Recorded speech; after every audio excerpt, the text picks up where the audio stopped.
Alright, so this is Munar 1. If you've forgotten about Munar 1, I can't necessarily blame you. I'm just noticing right now that the solar panels are very poorly placed, so I just want to... this was a little satellite that I had a contract to do a flyby of the moon, and I did a flyby of the moon, and then it flew by the moon and got kicked into this big orbit that we see here.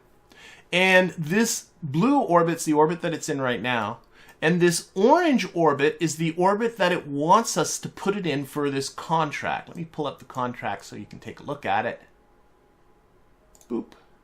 It is... reposition this one. Let's make a contract for this. Create a contract. This is for Munar 1. I love this Contracts Plus window.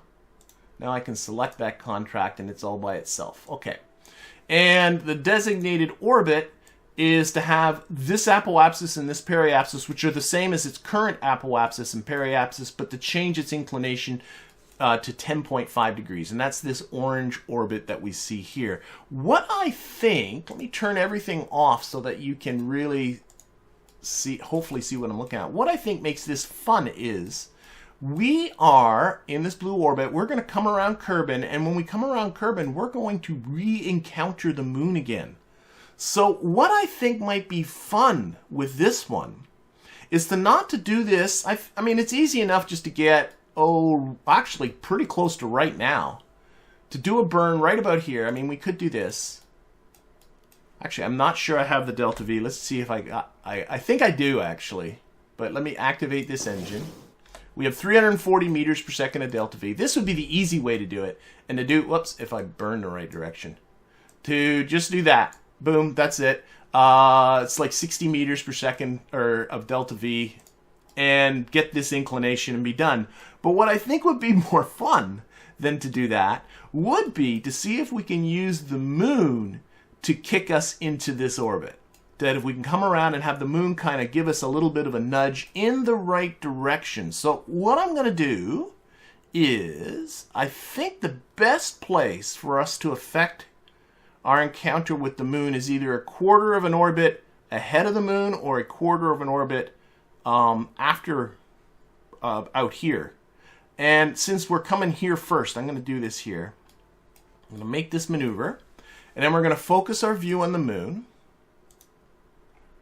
And what I want to do is to have the moon kick us towards the south. That's our target. So what I need to do is to grab that maneuver. And we need to, I am honestly not 100% sure what we need to do. So let's see what happens if I give this a little bit of radialness. That's what I'm talking about. A little bit of radial. Now we can play with the timing and see if there's a more efficient time to do this. That brings us closer. Oh, this is better. The further I go this way, the better. That's about it.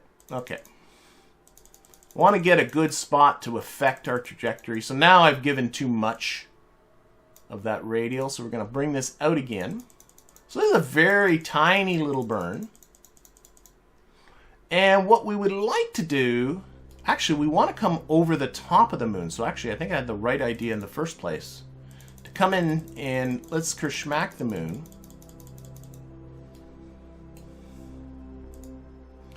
And then we're going to come radially, or normally this way. Yep, looks like that's doing it.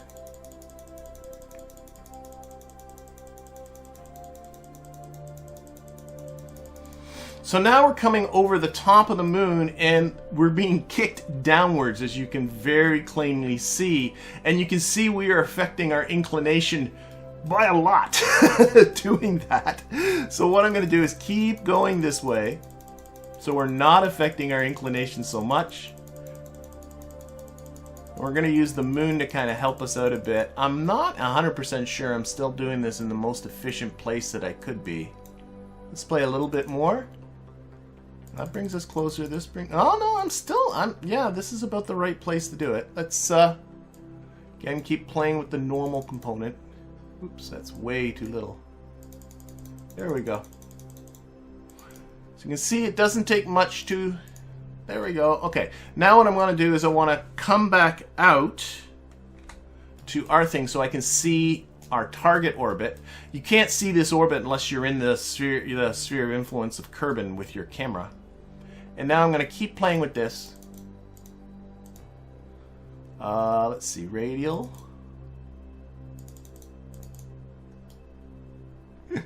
I'm not going to get this perfect by any stretch. I just find this, for me, is just more fun than just simply, but I'm thinking this might be as good. We'll have to do probably some tweaks when this is done. So, we got this burn. I didn't save myself too much in the way of delta V, especially with the fact that I'll have to correct it again in a little bit. But I thought it would be just fun to show the moon. Show how the moon is going to... We focus on the moon here. We're coming above the moon like this. It's going to bend us towards the south, bend our trajectory towards the south. Maybe if I got a little bit more directly above it, that might not be a bad plan. That's with the radial part. Like that. Come back out here. And that's going to put us into a little bit of inclined. That's close enough. I'm going to play with it. There we go. A little bit of an inclined orbit. It's affecting our inclination. We're not quite matching our orange orbit that we're supposed to match, but a tiny little bit of a tweak will fix that all up. I just think that's a more fun way to do it than to do it the sort of straight up way. Take advantage of that moon encounter. Now, this burn isn't coming up for another 3 days and 1 hour. I want to get some other stuff done in the meantime, but I don't want to forget about that. So I'm going to pull up a mod. And this to me is a staple mod I love to install all the time. I've just yet to install, I've yet to find a reason to use it. Now I got a reason to use it. Maybe that's half the reason why I'm actually doing it this way too. Is Kerbal Alarm Clock. And what you can do is you can set yourself up reminders of events that are coming up. You can put in manual alarms, but there is a sort of a lot of automated feature, a lot of automatic features in here. So it's seeing that there's an encounter coming up. It's giving me a 1-minute warning before that maneuver comes up. I said encounter, but I meant maneuver. Let's change that to like a 10-minute warning so that if it comes up, I'm doing something else, I can maybe hopefully finish off what I'm doing before this comes up. And then I can add this alarm. And so this alarm will come up in 3 days, 1 hour, and 7 minutes. If I'm time warping at the time, it will stop my time warping and let me know that this is coming up. And so this will act as a little bit of a reminder that that's coming up. And this might come up this episode. This might not come up this episode. I don't know. But I thought it was a fun thing to do kind of in the meantime. But yeah, you gotta love Kerbal Alarm Clock. Why don't we get ourselves into the VAB and we're going to build something. Alright, and over here on the left is a mod that I installed upon advice that came into the Discord. Somebody was thinking about me. This is called Werner's Checklist Continued, or Werner's Checker Continued, or something to that effect. And it allows you to create checklists so that you cannot forget about things as you're doing builds. And right at the very top of my checklist, it says fine print. So that'll say, oh, Aben, have you read the fine print? And then I can look at the fine print and go, yes, I have. Fine print is checked off. And I'm hoping, excuse me, I'm hoping this will stop me from overlooking stupid things. So this is my checklist for probes.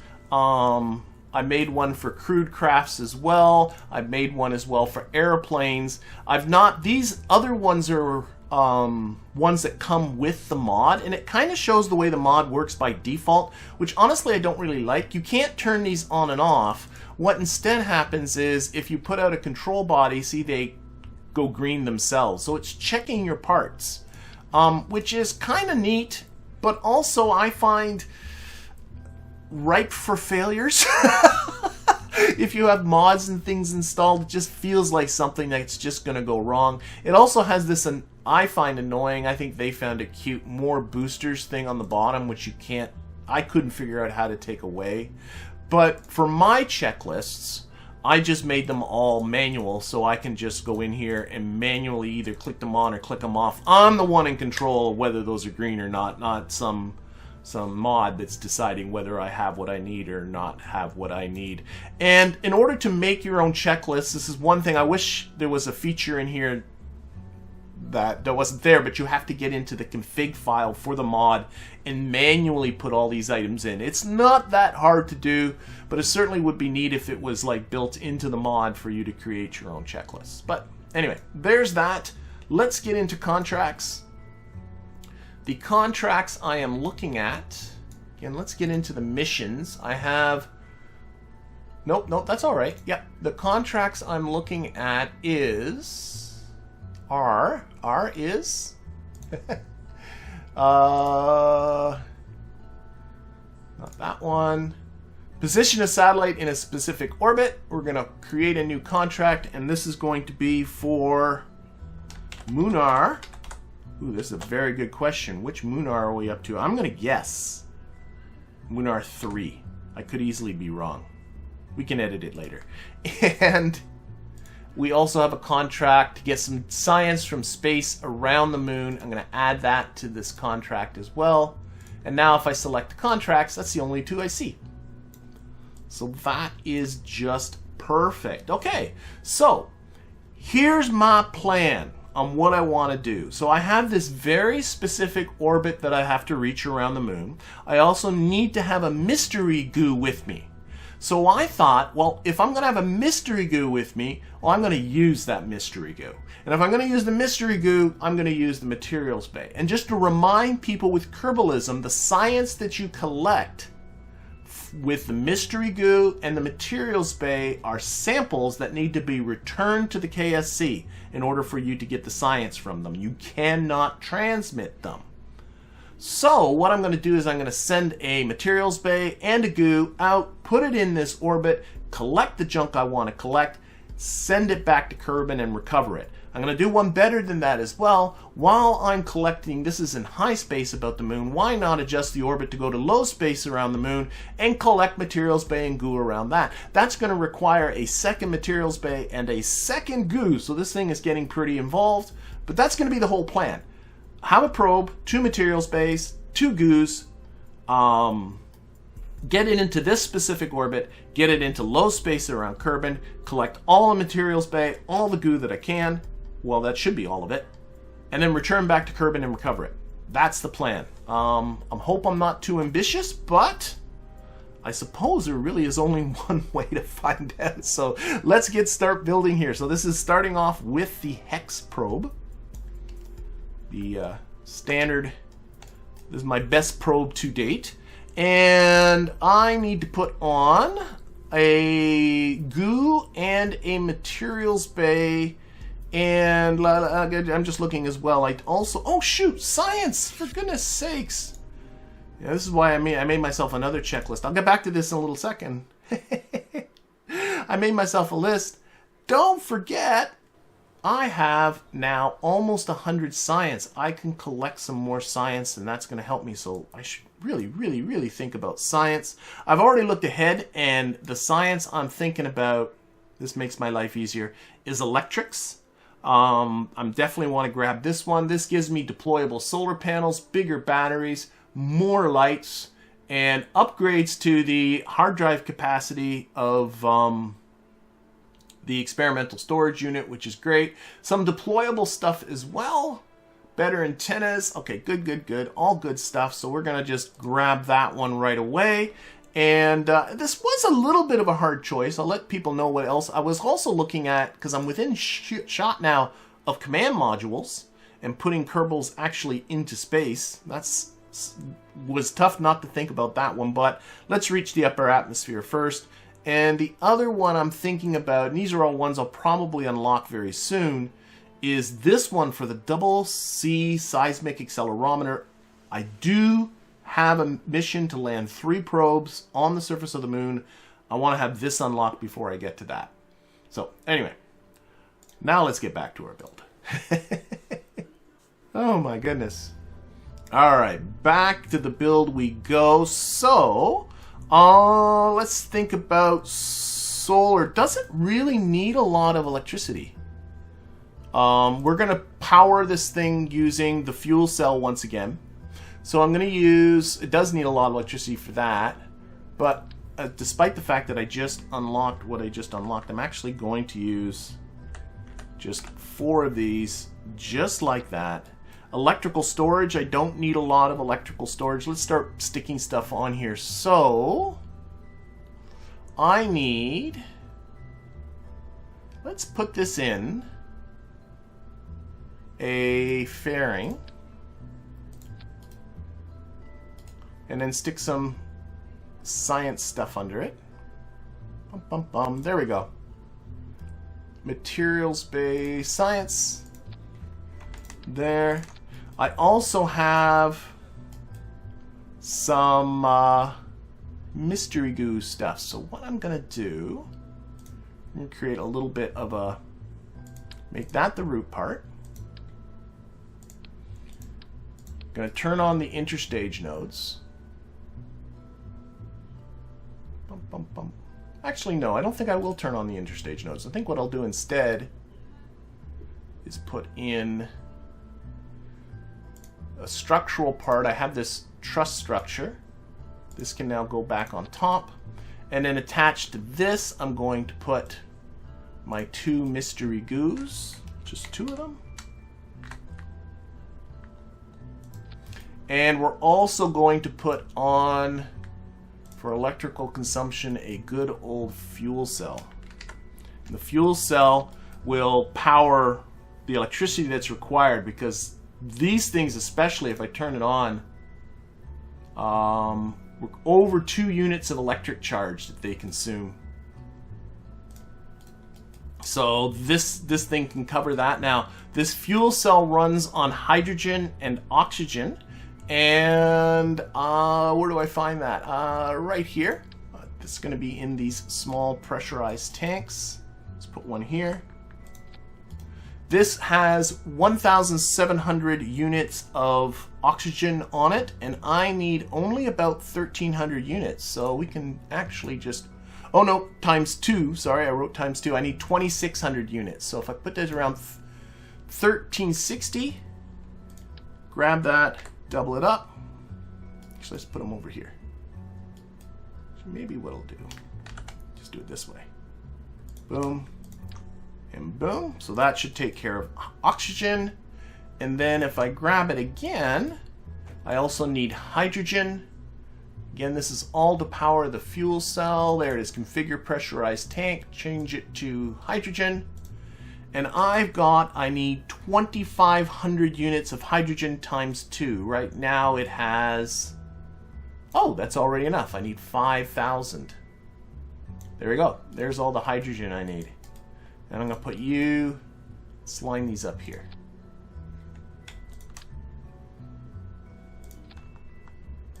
You know what? I keep hitting the Alt key. Stop hitting the Alt key. There we go. So these 2 should have oxygen. Yep. And this one should be hydrogen. Let's change their colors up so we can tell the difference. That's the hydrogen one. So I want to tell the difference between the goo. There's the oxygen ones. Alright, so that should be good for doing the fuel cell. Let's actually move the fuel cell up here. And then what I think I shall do is simply grab this and slide it down like that. There. That should be good. Now, lights. Let's get into lights. I have more new lights. And the ones I like here, I like these Spotlight Mark 1s. I'm going to sneak them. I'm hoping I can get these under the fairings. So I want to try and light these up a little bit better. Just turn the lights on. That's the blink. I don't want them to blink. I just want them to light up. And what I like about these little spotlights is we can, oh, it won't let me zoom in any further, but you can adjust, see how you can adjust their little pitch a little bit? That's kind of neat. You can roll, oh, that's the blink period. I don't want to do that. You can also roll them. I think that's a pretty neat, I like these little spotlights. That should help, I think, for lighting this up. And then I think what I'll do, I think that should be good. So let's go through my checklist. Fine print for my contracts. Going to Munar 3. Fine print is right here, mystery goo. I have the mystery goo. This says it must have solar panels. It does. It must have an antenna. It does. I'm going to be careful now. That, and then reach the designated orbit. So fine print, checked off. I have control. Yes, I do. Configure the probe. Yes, let's configure this probe. This probe, I do not want any other science on this probe because all it's going to do is what the Materials Bay and the Goo. So probe is configured. Science, I got the science I want. I got power generation taken care of. Electrical storage, I figure I only need about 30 units of electric charge to store. I got 100, so that's going to be good. Antennas, antenna strength. All I need is antennas for communication, so that can be taken care of with a single communitron.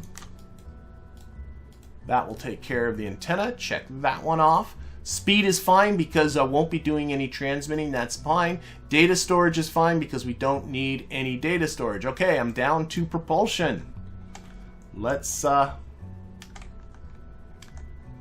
put some tanks on this. So this makes me feeling a lot more confident that I haven't messed this up.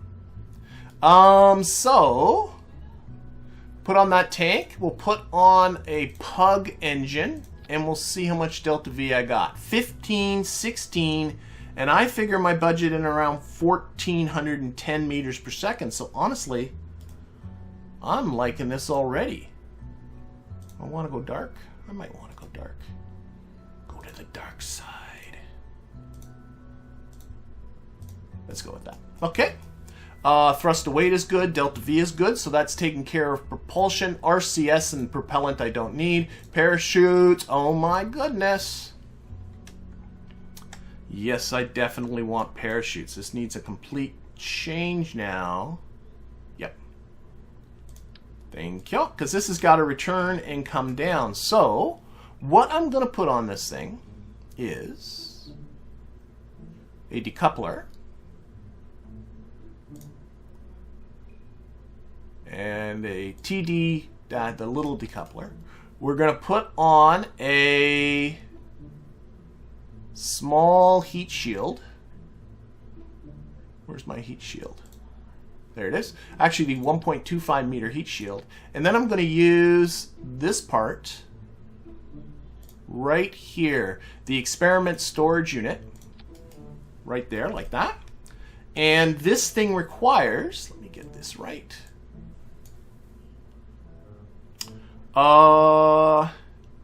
This generates 4 slots of data or samples. This generates 4 slots of data. That's 8.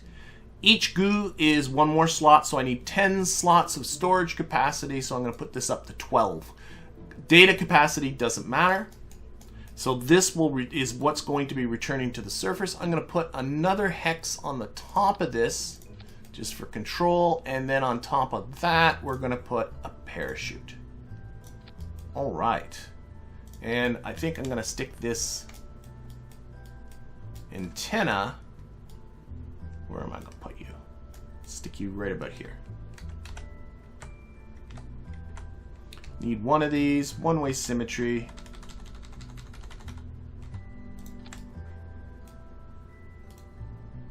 Extend that antenna. That's it. There we go. Nicey nice. Okay, so that's parachutes taken care of. Thermal protection is taken care of. Lights is taken care of. Actually, what I want to do while I'm thinking about lights, I love my checklist, is I'm going to put on 4 of these lights just for blinkiness. That's all I care about. We're going to make them amber lights. That. We'll put the blink on. Blink every half a second. And that looks great. Just for more lights, I don't think you can really have enough lights. Lights are taken care of. Upgrades. Do I want to upgrade anything? Like, for instance, I could upgrade this engine. Right now, this engine has 20 ignitions. If I upgrade it, it has 36 ignitions. But to be quite frank, I think the cheaper engine's going to be fine. But at least I've considered that. Thrust to weight ratio is fine. Fairing deploy. Let's test that out. So we're going to build this fairing.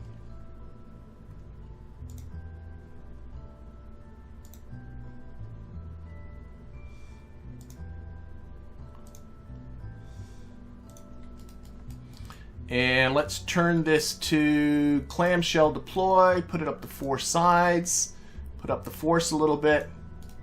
I'm going to leave this unchecked because I definitely want to test the fairing deploy, but I won't do so right yet. And then finally I got to put a booster on it and check the staging. How are we doing? How's this checklist working out? I'm kind of rather excited for my checklist. I think this is making this whole process a lot more...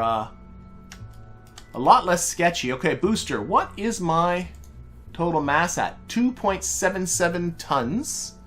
So if I go to my sub-assemblies, where I do have some saved boosters, I do have the Swivel-RT2 booster. It's the same booster I've been using actually a little bit already.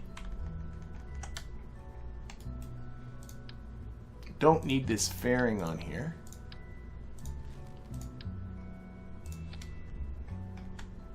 Okay, this booster we used last episode. That gives me 3,679 meters per second just in this bit right here. I think that should be fine. Let's check thrust to weights. I need a little bit more thrust here.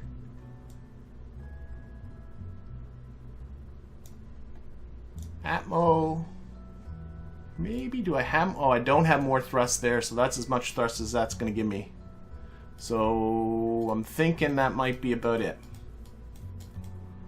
So staging, that's making sense. That's making sense. This is absolutely 100% not making sense. That's got to go. Then that engine. That's for... Yep, when we're coming back, and the fairing will get deployed after these boosters get off. There we go. So that's been good. Let's save this. I was guessing this is going to be... Oh, I saved it as untitled. I was guessing Munar 3. Yeah, my last one was Munar 2, so this is a Munar 3. Let's save it.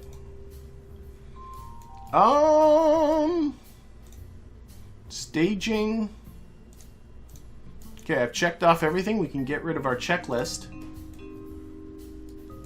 Yep. I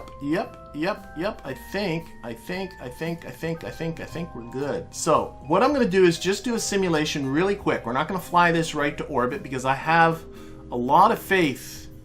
We've flown this booster now a couple of times and it's done us proud.